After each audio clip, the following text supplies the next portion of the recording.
마태복음 9장 32절부터 38절까지 저희가 나갈 때에 악한 영이 들려 말을 하지 못하는 한 사람을 예수께 데려오니 악한 영이 쫓겨나고 그 말 못하는 사람이 말하거늘 무리가 놀랍게 여겨 가로되 이스라엘 가운데서 이런 일을 본 적이 없다 하되 바리새인들은 가로되 저가 우두머리 악한 영의 힘을 빌려서 악한 영을 쫓아낸다 하더라. 예수께서 모든 성과 촌에 두루 다니사 저희 회당에서 가르치시며 하늘 왕국 복음을 전파하시며 모든 병과 모든 약한 것을 고치시니라. 무리를 보시고 민망히 여기시니 이는 저희가 목자 없는 양과 같이 고생하며 유리함이라. 이에 제자들에게 이르시되 추수할 것은 많되 일꾼이 적으니 그러므로 추수하는 주인에게 청하여 추수할 일꾼들을 보내주소서 하여라 하시니라. 아멘. 마태복음 9장 32절에서 38절 말씀인데요. 헌신된 일꾼이 되자, 제자가 되자, 온란의 표이기도 한데요. 헌신된 일꾼, 제자가 되자라는 제목으로 말씀을 드리려고 합니다. 오늘이 2025년 1월 1일 새해 첫 예배인데요. 37절 후반절에 보면 추수할 것은 많되 일꾼이 적으니 이렇게 우리 주님이 말씀하십니다. 또 38절 후반절에는 추수할 일꾼들을 보내주소서 이런 말씀이 있는데요. 추수할 일꾼이 부족하다, 적다.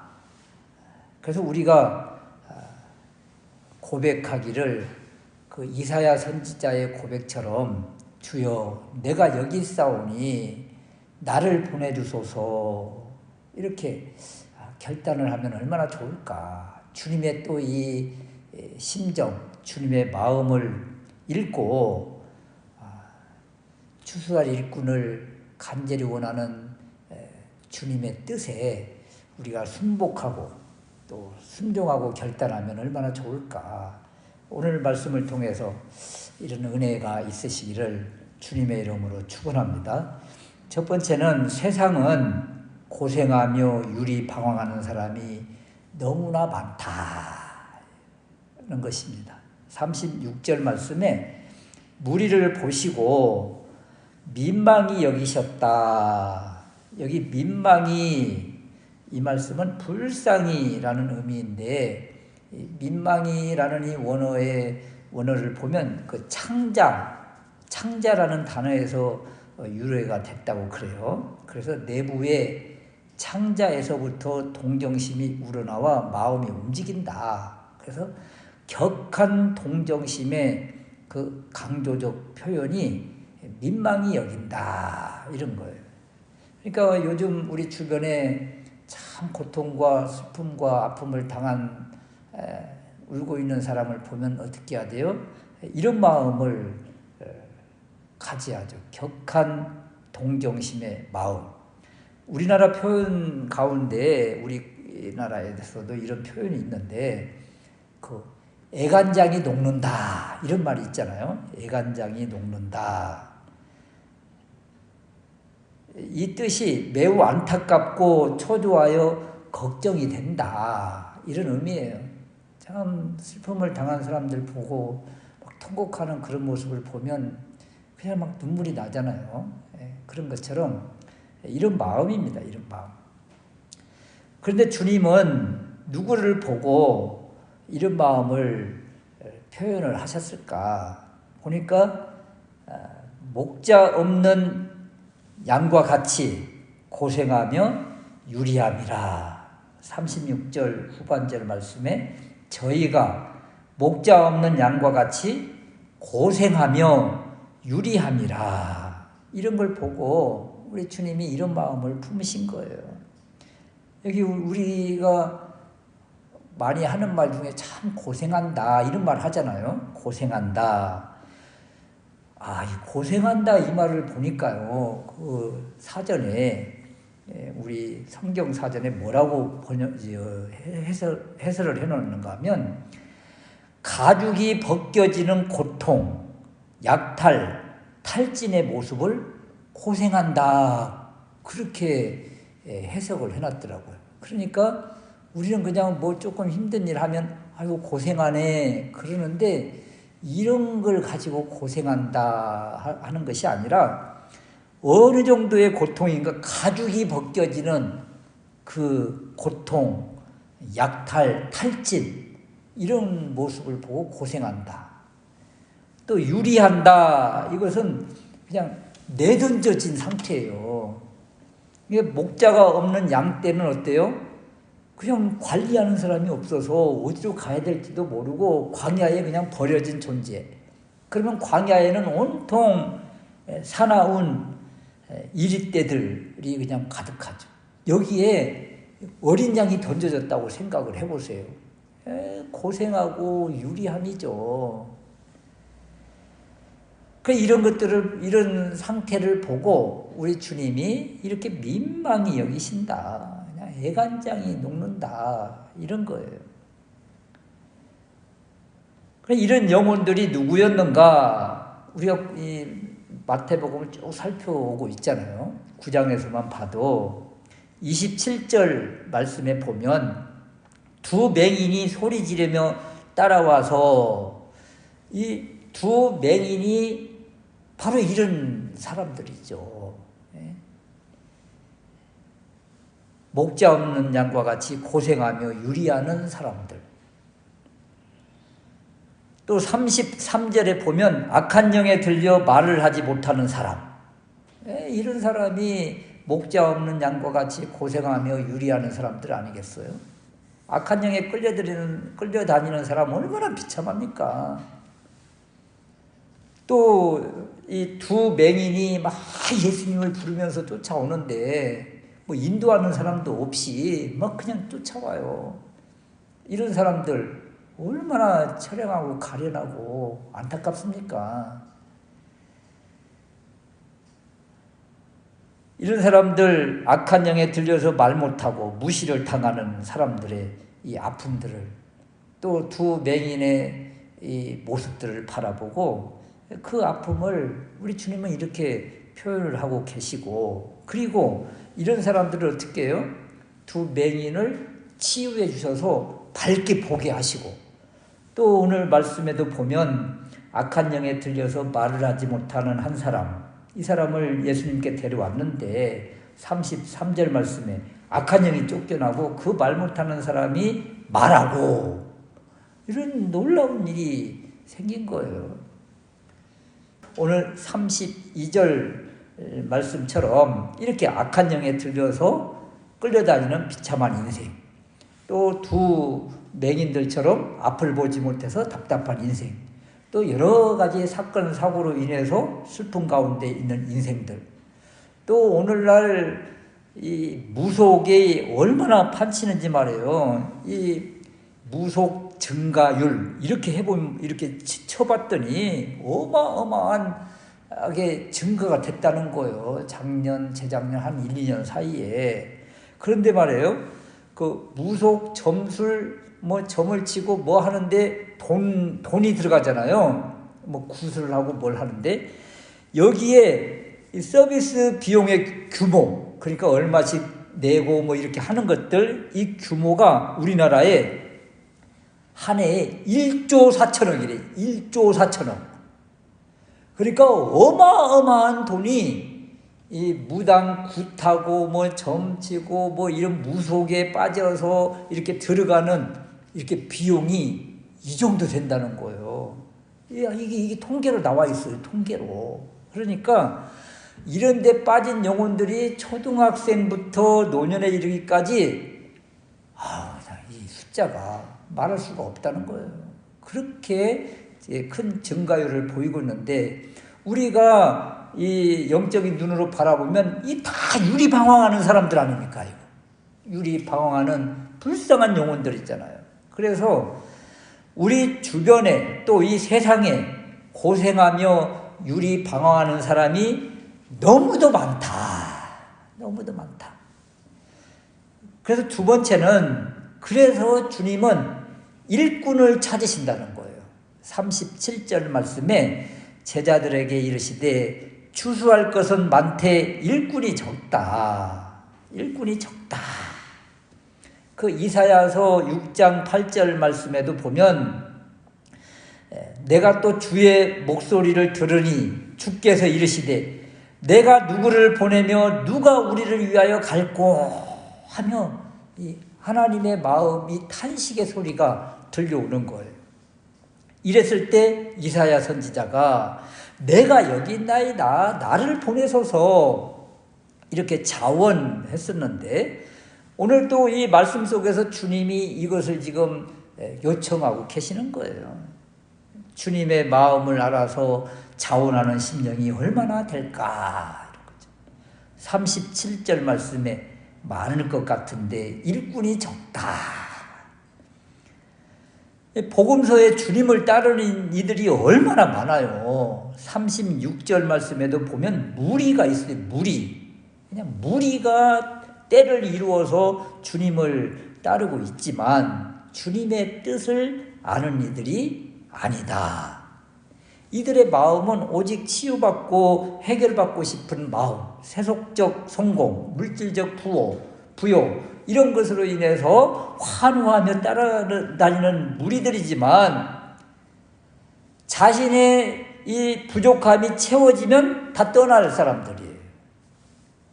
그래서 주님이 계속 찾으시는 거예요. 나를 따르는 이들이 도대체 누군가 하고 말이죠. 그래서 주님의 뜻을 알기 원하고 주님의 마음을 알려면 어떻게 해야 되는가? 우리의 영적인 눈이 열려져야 된다는 거예요.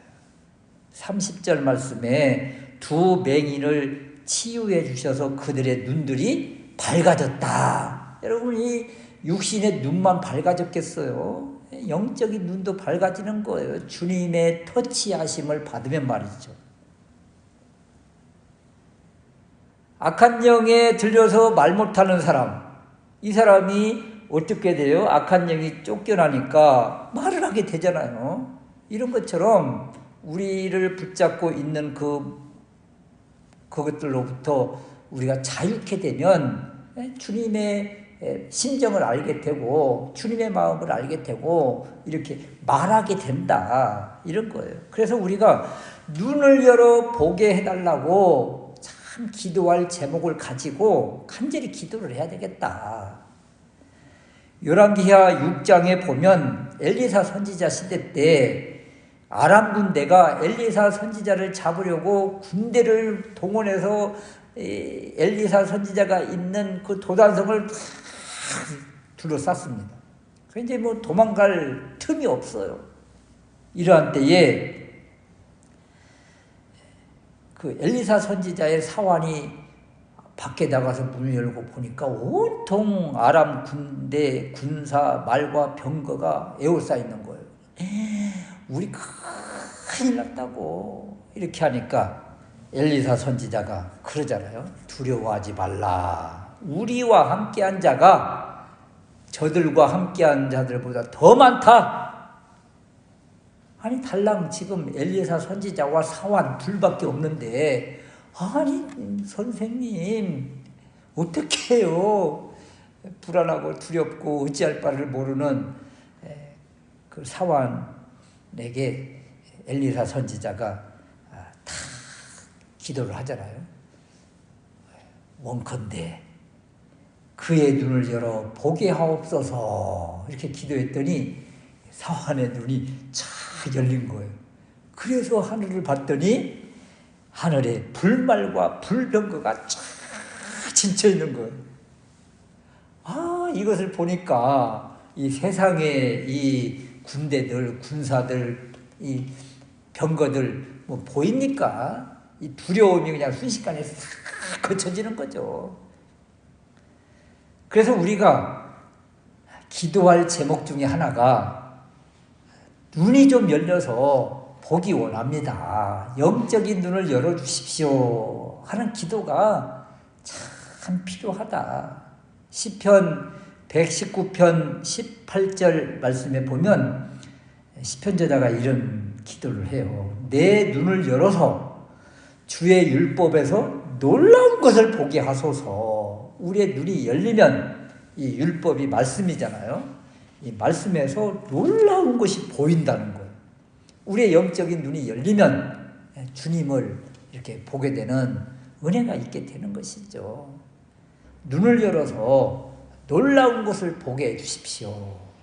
눈을 열어서 마음 눈을 열어서 주님의 마음, 주님의 심정을 알게 해주십시오. 이런 기도가 올 한 해 필요하고, 그래서 주님의 심정도 알고 또 성경을 통해서 그 말씀의 의미, 뜻을 바로 깨닫고 이런 놀라운 은혜가 있는 한 해가 되었으면 좋겠다, 이런 것입니다. 세 번째는 어떤 비난과 공격에도 하나님이 주신 사명을 포기할 수 없다는 결단과 각오가 필요해요. 이것이 바로 주님의 제자들이 품는 마음이고, 또 주님의 마음을 아는 사람들은 이 마음을 가지고 나아갈 수밖에 없다, 이런 거예요. 33절 말씀에 보면 악한 영을 쫓아내고 말 못하는 사람이 말을 하는 기적이 일어났습니다. 이것을 본 무리들이 뭐라고 이야기하는가 보세요. 33절 후반절에 이스라엘 가운데서 이런 일을 본 적이 없다. 지금 놀라운 일을 본 거잖아요. 그런데 이런 일을 본 적은 없지만 이런 일이 있을 것이라고 예언되어진 말씀들은 알아요, 이 사람들이. 이사야서 35장 5절에서 6절 말씀에 보면 못 듣는 사람의 귀가 열릴 것이며 말 못하는 자의 혀는 노래하리니, 이런 말씀이 있어요. 이사야서 35장 5절 6절 말씀에 그날이 오면, 메시아가 오시면 못 듣는 사람의 귀가 열릴 것이며 말 못하는 자의 혀는 노래하리니, 이것이 바로 메시아가 통치하시는 그 나라가 되면 이런 일이 일어나리라. 분명히 이사야 선지자가 예언을 했어요. 그러면 이 말씀을 아는 사람들은 지금 이 말씀이 실제가 돼서 소경이 눈을 뜨고 말 못하는 사람이 말하고, 그러면 이사야서 35장의 말씀이 이루어졌구나. 그러면 이분이 메시아 그리스도시구나. 그렇게 고백을 해야 될 것 아니겠어요? 그런데 이들이 그렇게 고백을 하나요? 놀랍다. 그럼 끝이잖아요.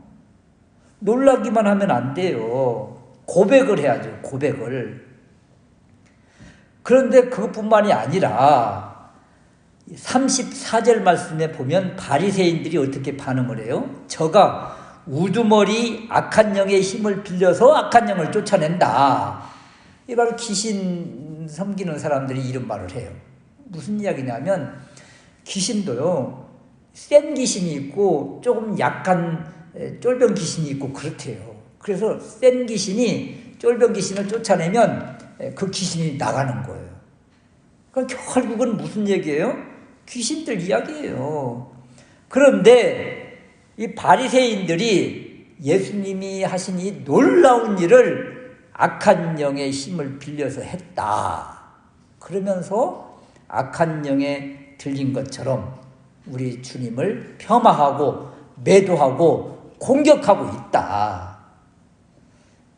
이제 마태복음 12장에 가면 또 이와 비슷한 모습이 있는데, 귀신의 왕 바알세불을 힘입었다. 이 이야기도 귀신의 힘을 힘입어서 이 일을 한다.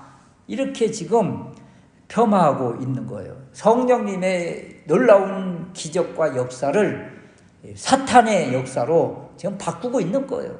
이것이 바로 예수님과 예수님을 따르는 사람들을 공격하고 있는 거죠. 그리고 예수님의 이 사명을 또 일을 맡고 있는 것이죠. 이런 일들이 있을지라도 어떻게 해야 된다고요? 주님을 아는 사람은, 또 주님의 제자는, 헌신된 일꾼들은 끝까지 주님을 따르는 것입니다. 한결같이 변함없이 누가 뭐라고 해도 따르는 것이다. 우리 주님이 이런 말씀을 하세요. 35절 말씀인데 예수께서 모든 성과 촌에 두루 다니사 저희 회당에서 가르치시며 하늘왕국 복음을 전파하시며 모든 병과 모든 약한 것을 고치시니라. 근데 이 말씀은요 4장 23절에도 나왔던 말씀이고 4장 23절 그리고 9장 오늘 35절 똑같은 말씀을 주시는 거예요. 무슨 말씀이에요? 누가 공격하고 누가 폄하하고 누가 막고 있어도 굴하지 않으시고 한결같이 똑같이 사명을 일을 감당하고 계신다. 어떻게 해요? 그래도 가르치시고 전파하시고 고치시는 이 일을 한결같이 하시는 모습이에요.